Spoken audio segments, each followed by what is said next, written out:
Hey everyone, Cable the Antique Book Collective, and today I'm getting to you guys with a little economic update video. So guys, I do these every so often whenever I see things that I think are interesting and actually will affect us with our book reselling businesses, or just us with our life, honestly guys. So these videos, again, it's not the main focus of my channel, but it is things that I do. If you guys do want to hear more about economic stuff that I get into, I do go over that into the membership side of this channel, which you guys can join the membership below. I do go into that a little bit more, but since it doesn't really have to do with the book selling side of the business as much, I don't really go into that much for you guys. That being said, I know it does have stuff to do with it, so I do share certain things when it comes up. So with that said though guys, this particular video, it's actually funny because I had it all written out. I have it right here, all the different things I wanted to address, and it's funny because I was just going through my YouTube on the different videos that I watched, recommended ones based on that, who I'm subscribed to. So Rich Dad Poor Dad, I'm sure you guys have heard of him. He has a real estate advisor who has his own YouTube channel.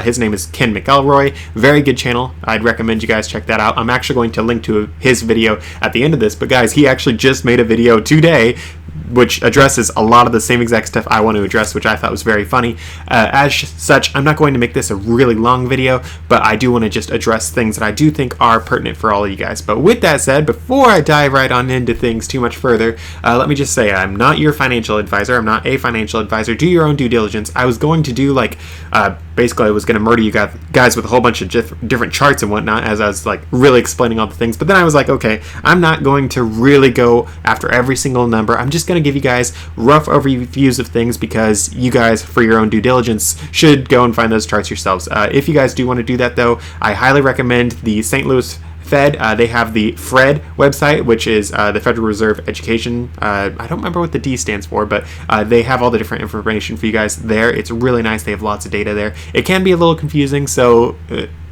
take it or leave it, but it's really nice. Something that I'm going to mention later on actually comes from the FRED website. But with that said and done, let me just dive right on into things. So guys, if you guys are aware of the current let's just say scenario that we're in, you know that there's some things that aren't adding up with what we are being told by some of the mainstream sources, including the government. Cough, cough, the government lies all the time, guys. Hate to break it to you. If you guys don't believe the government lies, let me just say prior to 2008, they said that the entire issue was contained. There was no chance of it spreading, that no chance of contagion was their word. Then it turned out, 2008 turned out really bad because the government lied, because they were like, oh, we were just trying to make sure people didn't panic. So then a whole bunch of people lost all their life savings, and lots of people end up committing suicide or dying from all the different things of once they lose everything. So great job, government. You ended up still killing people. They're good at that, though. But with that said, though, guys, if you guys are aware of what's going on, and I highly recommend you guys don't just rely on mainstream things, because mainstream things are full of lies all the time, and even the government stuff, full of lies all the time. But if you guys are aware of things, you know that there is a lot of financial upheaval going on. You guys remember we had some bank failures, and if you guys are aware of what's going on, you know that these bank failures are not over. I know there are some people being like, oh, the economy's great, no more bank failures ever again, da da da da. Well, we just had a couple more bank failures not too long ago. One of them was official, one of them was sort of an unofficial bank failure. That was PacWest. The FDIC guys, in order to make sure that there isn't a panic, sometimes they force banks to merge into other banks. That can help make the banks last a little bit longer. Of course, there are pros and cons to that, but at the end of the day, you avoid the panic, and that's sort of what their job is. But because they do that, it's like, oh, this one didn't officially fail. That is something that you guys can see and will see and do see all the time. And then we had another bank that was in Kansas that failed, and it was a smaller town bank. And I'll get into that a little bit more later on, because it's a very interesting thing with the whole small town bank side of things. But with that said, though, guys, the whole banking crisis is not over. It's far from over. That's what this entire thing is going to be about. So, guys, this video, besides just banks, is about the commercial real estate crash that we are currently seeing. And I know crash sounds like a big scary word, and I'm going to get into that a little later on. Let me just look really quick here. So couple minutes from now, I'll actually share some data pieces that I've seen and heard. So if you guys are following this whatsoever, you've heard the term doom loop going around, or death loop, or death spiral, that sort of stuff with commercial real estate loans, all these sorts of things. Real estate markets in general, we've actually seen a little bit of an uptick because you always see the markets sort of uptick from spring and then into later summer into the fall, it starts going down a little bit, and that's just totally normal. That's the normal cycle, because it goes down in the winter time because people don't like moving in winter. However, guys, we are seeing a lot of falls in real estate prices. I know that it's not necessarily going to be something that you're seeing down the street from you, depending on where you live. Some places are still seeing some increases, besides just the seasonal increases that you always see because of the summertime bolstering that you have, because everyone's moving in the summer. They want to move during the summer. They don't want to move in the middle of soaking wet winter where you get a giant raindrop falling on your $500,000 art piece or something like that. You know, people want to move during the summer where you're not going to get rained on and not get snowed on, all that sort of stuff. But with that said, though, guys, you sort of see this sort of stuff happen all the time, and there are definitely sections of the United States now where we are seeing pretty substantial price drops. If you guys do want to dive into that a little bit more, I do have some recommended channels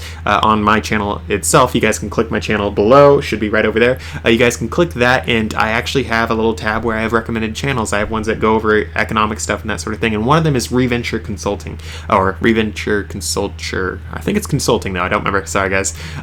Sort of doing this off the cuff, this little plug, but they actually go over real estate stuff very well. They actually have a free app or website or whatever you want to call it, where they actually go over this stuff very, very well and let you guys actually go through the data. That could be a very good due diligence piece for you guys to look over things. I highly recommend that, honestly. But with that said, we're seeing a doom loop sort of thing with the whole real estate thing, for particularly commercial, because that's what I'm trying to focus on here. But I understand a lot of us are thinking residential, that's our houses, that sort of stuff, and I will get into that more later on, but commercial is the important thing right now. So with that said, though, guys, we are seeing something called a doom loop. You are actually seeing the word doom loop used by several mainstream media sources. For those of you guys that only depend on that, even though I said don't, there are those people that are finally catching up and mentioning that. The people that I follow, they're not the mainstream people. They are the people that are ahead of the curve more often than not, and I'm not going to really dive into why I follow certain people. I'm not going to share everyone I follow, because this is sort of a due diligence thing for you guys. If I tell you to follow someone and you guys follow them and they actually end up being wrong, well, you'll blame me. And with that said, I don't just follow one person, two people. I try to follow as many people as I can to get a nice three-dimensional or even five-dimensional view of things. But with that said, back onto this, commercial real estate is usually these loans that we were seeing as things crash. Commercial real estate loans are usually called non-recourse loans, which means that let's say I'm Macy's. Actually, no, I'm not going to say any company names, so scratch that, reverse. Let's say that I am a nail depot company, and I just sell lots and lots of nails out of my storefront property, and I sell nails all the time, but for some reason no one's buying nails right now. And guys, this is just totally a example, totally random example. I'm not saying the nail market is crashing, but I'm selling my nails left, right, and center, and then all of a sudden people stop buying. I don't own the property that I'm selling my nails out of, so I look at my bank and I'm like, hey, I'm not selling any more nails right now, or if I am selling nails, I'm not selling enough to like warrant me keeping this large commercial real estate property here. It doesn't warrant me keeping all this office area over here. I'd like to back out of this loan. And the bank's like, well, sir, you have something called a non-recourse loan, which means that you can walk away right now and it doesn't affect you any negative way. So guys, if you walk away from your home, it's going to hit your credit score. It's going to do all these sorts of things. You'll have to go through bankruptcy proceedings, all these sorts of terrible things that really affect you as a private individual. But companies, they have these non-recourse loans, which means they can walk away at any time and there is no recourse against them. There's nothing bad that's going to happen to them except for like, oh, this company abandoned this building. They have problems right now. Keep an eye out for them. They might go out of business, that sort of thing. Like, besides that, you don't really have the same financial issues, the same financial woes that'll come up if you guys are doing these non-recourse loans as commercial businesses. As such, there's not as much stuff tying these businesses down to these buildings, and that leads to something very, very scary for the banks. The banks, guys, well, they're losing some pretty big money on a lot of these commercial real estate properties. So guys, it's not just the banks that are losing money. I'm going to get into that a little bit later on, but just one example. This example came out a little over a month ago. I think I even mentioned it to you guys on the channel, but there was a particular property. It was the AT&T tower, and that one lost 95% of its value from what people bought it at to what they're trying to sell it at, or did sell it at, just last month. 95% drop. Guys, there were cities that were heavily hit in 2008 where their where their residential markets were hit and lost 50%. 50%, it's like, oh no, that's the end of the world. My $1 million house is only worth $500,000. I just lost my retirement in that, We're talking 95% drops, guys, here. And I know this is a pretty extreme example. I'm not saying every single one is dropping by 95%. I'm not saying that it's going to happen. It could happen. I don't personally see that. Not financial advice. Do your own homework, all that sort of stuff. But that's not something I necessarily am seeing based on my own research. But that is something that we have seen happen at least once now. But we are seeing some pretty substantial drops. And because these loans that these businesses have are non-recourse loans, that means I take a loan from the bank for $7 billion, and then my property, I walk away from it, someone tries to sell that piece of property, probably the bank, once it's a non-recourse loan. If it's just from the bank, they try to sell it. Let's say they sell it for $1,000. They're basically out $7 billion minus that 1,000, and they're just like, oh man, we are up a creek without a paddle. This is very, very bad, because that means the bank guys are the ones taking the hit, taking the loss on this commercial real estate. It's not the business that was loaning it. It is the bank taking this hit, and it's not just the banks that are taking these hits, guys. So let's see. Yes, that perfect segue right there. So guys, with that said, it's not just the banks owning these properties that are taking these huge, huge, huge hits. It's you guys as well. So I'm not just talking like, oh, well, since my bank's in it and they lost money, obviously I'm going to not get as good of an interest rate on my bank. I'm not talking that. I'm talking for those of you guys that have retirements, mutual funds, all these sorts of things. Even your insurance, all these things are tied into commercial real estate. So as all these different things take huge hits, it affects you guys in many, many, many more ways than what you guys might think. Even like the small, maybe not small, let's say the grocery store you guys go to. A lot of grocery stores, a lot of other businesses out there, guys, they have other portfolios as the whole thing of diversification to make sure that they can weather the storms better. They sometimes will invest in other things, such as if you have a grocery store, they might have a separate part of their grocery store that invests in commercial real estate, or even they might own some like they might own their building, and if commercial real estate prices are crashing, their building's price is going to crash, and they can't take loans out against that. It is a big convoluted thing. It's really something I highly recommend you guys research and look into as much as you can if you guys want to be aware and ready for anything that happens. But guys, everything in the economy, everything in the world is connected. There are processions. That's something I sort of just stole from the Ken McElroy video. But one thing leads to another, leads to another, leads to another. And guys, because your retirements are involved in this, you can take some pretty big hits on your retirements. I believe the AT&T Tower, the largest people that were in that one, as far as the people that missed out because it lost all this value, because all the people walking away with the non-recourse loan, all that sort of stuff. A lot of the people that own that particular tower, it was in your retirement, it was in your pensions, that sort of stuff. There are people missing out big amounts of money, losing big amounts of money just based on the commercial real estate crash that we're seeing right now that no one is talking about, because according to the government, more jobs than ever before. Hint, hint, guys, they are cutting those numbers. Once the big headline comes out, they cut those numbers out of the wazoo. We saw like about a 50% cut for, I believe it's the month of June. It might have been, I think it was June. Like 50% off the top of what they said it was. I don't remember that for sure. Don't quote me on that one, but they did do like a 50% cut on one of the more recent months of, they said we had 200 and some thousand jobs happen. They cut 100,000 off the top. That doesn't really happen very often, guys. So bad things are happening. But with that said, your retirement, your mutual funds, all these sorts of things are invested in these commercial real estate loans, these commercial real estate properties. So that's not very good. So with that said, remember how I mentioned insurance a little bit ago. So guys, your insurance company, most insurance companies, they own commercial real estate. That is sort of a way that they diversify. It's a way that they ensure that if you're just giving them $100, it ensures that they can get $110, $120 based on that 100 you gave them, because they are investing that. That is a logical, smart business thing to do. Of course, there are people who say that insurance companies never actually pay money out. That isn't saying they don't give you the money if something bad happens, but that is to say some insurance companies have actually said this. I believe Patrick Bet-David, I recommend you guys check out his channel on Valuetainment. I believe he's the one that first said this one of, he was chatting with an insurance person, and they're like, oh yeah, we don't pay out things. We might give the person the money that they are owed, but the next year we just hike their rates, and that'll more than cover the losses that we had that particular year. That is sort of how they do things. That is why when you have a big surge in burglaries in your neighborhood, your insurance will likely go up. That's why your grandma's insurance in the small town she lives in for her car is going to be a whole lot less than your insurance if you live in downtown Portland, where everyone's getting shot and robbed all the time. So that is something to keep in mind, guys. Insurance does go up and down for those sorts of things, but back to what I was saying earlier, insurance companies are also invested in commercial real estate.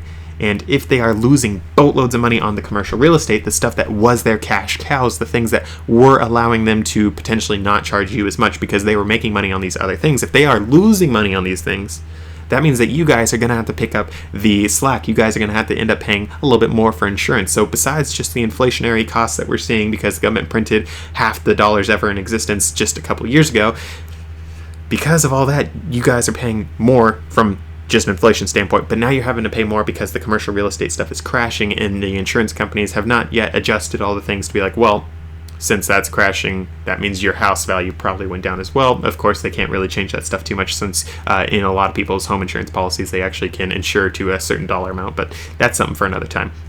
But with that said, though, guys, besides your banks being involved, you also have your local banks, even small banks. So we can have like the multi-billion-dollar banks, but even the small ones, they are all invested in commercial real estate as well. I know I've sort of mentioned that already, but you guys don't understand how small of a bank small banks can be that are actually involved in these things. And these small banks, guys, some of them started seeing during all the inflationary times and all the low rates, which when you have really low rates from the government, it actually really, really, really messes up the economy. You have to have a certain baseline rate, or else once it gets like close to zero, we had close to zero, people have to get really, really risky stuff. So a lot of these small town banks that only like did loans to Farmer John every 2 years or something to help him pay for a new combine or something. I know they last longer than 2 years, but just bear with me. A lot of these banks, guys, they went from, okay, we can't actually continue making money based on the loans we're doing to our local area. We have to actually go into the big city, big lights, big city. We have to do loans to these big things. And guys, there are a lot of these loans that they did for either new construction or to purchase new buildings, all these sorts of things, that because the commercial real estate market is just dying in such a bad way, they are actually taking some huge losses. And guys, a lot of these small town banks, they don't have the same sort of cushion that you have with the really, really big ones. And I'm trying my best not to mention names, but just imagine a big, big bank and a really, really small one that is just for your small town, that sort of thing.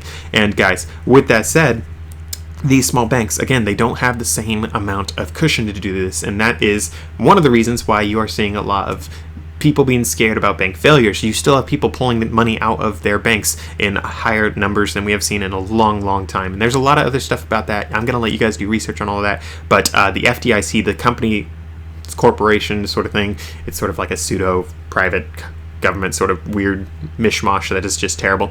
They have actually started addressing sort of warnings of, hey, banks are losing a lot of money right now, so dig into that as well. Deposits in banks are really, really bad right now, so that is one of the reasons why, actually it's a primary reason, why we actually saw the bank failures back in, I believe it was March, was everyone was pulling their money out, and people are still pulling their money out. People are calling this a bank walk instead of a bank run, or maybe even a bank jog, some people have said. So bank runs, that's what you saw more in like the Great Depression, that sort of time. And it wasn't just those big lines you saw, it wasn't just the bank runs. There were some other things involved there with Franklin Delano Roosevelt stealing everyone's gold. Terrible thing, ruined everything. But there's a lot of other things as well that was involved in that, but that was a bank run. Bank runs have happened throughout history, and it makes banks close down. And right now we're having what people are still calling a bank walk, because people are still pulling their money out of banks. It's just not nearly as fast, not as urgent. People might just be pulling out $1,000 instead of the $10,000 they have in their account, just as a very, very rough idea of what people might be doing. So that is something that we are seeing. But with that said, that's all that about the banks right now.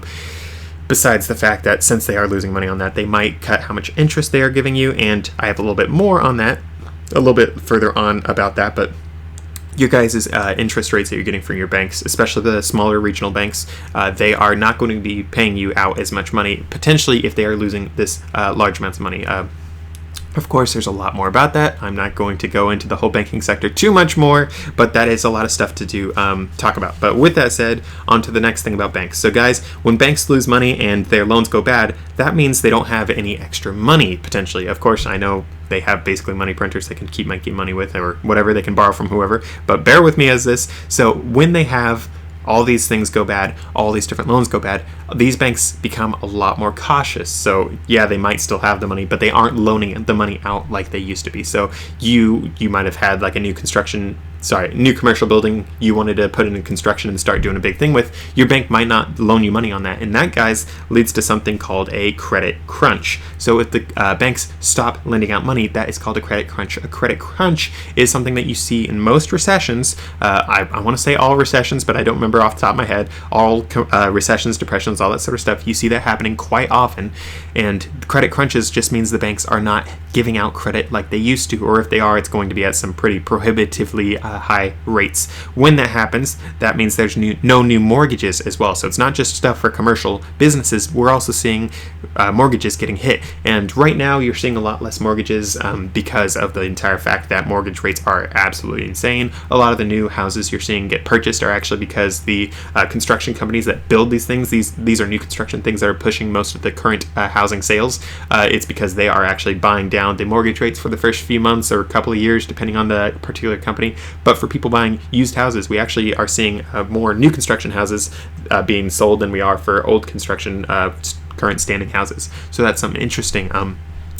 But you're seeing a whole lot less loans coming out from the banks as it is, just because of them tightening their belts, because they are trying to stay alive. If you want to stay alive and you see that, let's just say, for example, let's say there's a famine in the land, everyone else is having a famine, you're going to seal up all the food you have in your pantry, and you're going to try to not dig into that too much. You're going to try to make sure your neighbor doesn't know you have a giant boatload of food, so they don't ask to borrow a cup of flour because you need it for yourself, that sort of thing. The banks are sort of doing that same thing. They have their little silo of money, but they don't want to hand it out to everyone willy-nilly because they are scared that they might not have enough to deal with what's coming up. But with that said, credit crunch means less loans, and less mortgages in particular means potentially, guys, we will see another housing crash, because if the banks are not giving out loans, people can't afford to buy houses with just cash offers at their current rates. Of course, you have the people selling in California that have their $7 million shack that they have in the middle of LA, and then they go and buy like a mansion in Tennessee. But by and large, most of America does not have enough money to buy houses in cash. So because of that, when you have less mortgages, it can definitely negatively impact housing. Some people are saying we'll see crashes as bad as 2008 again. Some people are saying it's going to be worse. Some people are saying not as bad. Some people are throwing out around 2001, that whole recession that we saw. People are throwing that one around as sort of the dot-com crash, and they're like, yeah, it's going to be like that, which wasn't as bad as 2008, but it wasn't great, but we all survived, you know. And guys, with that said, I know I just said we all survived. We survived 2008 too. We survived the Great Depression. Guys, just because things get bad does not mean we're all going to die. We'll be okay. We'll keep managing. We'll keep prevailing. We'll keep building. But it's a whole lot easier on you, on your family, all that sort of stuff, if you take the time to prepare, to do your research, do all these sorts of things. But with that said, when you guys have, back to the little progression I'm going through, when you guys have having housing crashes, you also see, so if I'm not buying a new house, if I'm not buying a house at all, I'm not going to have to buy new furniture. I'm not going to have to buy all the different appliances. I'm not going to have to buy all the nails, the sheetrock, all the sorts of stuff that goes into building the house in the first place. Because you have a housing crash, people are tightening their belts. When they tighten their belts, they're not buying all these big, can't remember the name off the top of my head, sorry guys, durables, here we go. If you're not buying all the durables that you would otherwise, if you're only buying the stuff that you need 1 week to the next, like your food and whatnot, then that can actually cause an economy to start crashing, to start slowing down, all that sort of things. Sometimes you'll have the crash happen, like the housing crash happen during the economic crash. Sometimes it can cause it. It's sort of convoluted. It happens all of the sorts of different ways. History never repeats but always rhymes. I don't know, I say it always repeats, but it doesn't really matter. But end of the day, guys, it doesn't really necessarily matter which one happens first, all that sort of stuff, but what we all are seeing, everyone who is actually paying attention to the numbers, is that things are slowing down, things are breaking, things are falling apart. I highly recommend you guys open your stinking eyes and look at this stuff with, if you guys are totally jaded because you've been watching X media, okay, I can't say X anymore since that's Twitter, Y. If you guys are watching Y media channel, instead, potentially you're going to be told one thing or another that might not be true. You guys need to make sure that you start digging into other things, and you have to make sure that you're getting as much information from a diverse group of resources if you guys want to make sure that you weather this storm as well as you can. So with that said and done though, guys, I hope this was helpful. I hope it wasn't too depressing, too boring, all that sort of stuff. I know I said I was going to make it fast. This was as fast as I could do it. When I have two notes, sticky notes of notes to go over for a video, it's going to be a little bit longer. But with that said though, guys, I'm going to be linking to that Ken McElroy video right there. Be sure to check that out. He sort of goes through things a lot faster than what I did, and I recommend you guys check out his channel as well. Very good stuff for the whole real estate market. But with that said and done, again, be sure to check that out, and I'll see you guys in the next one.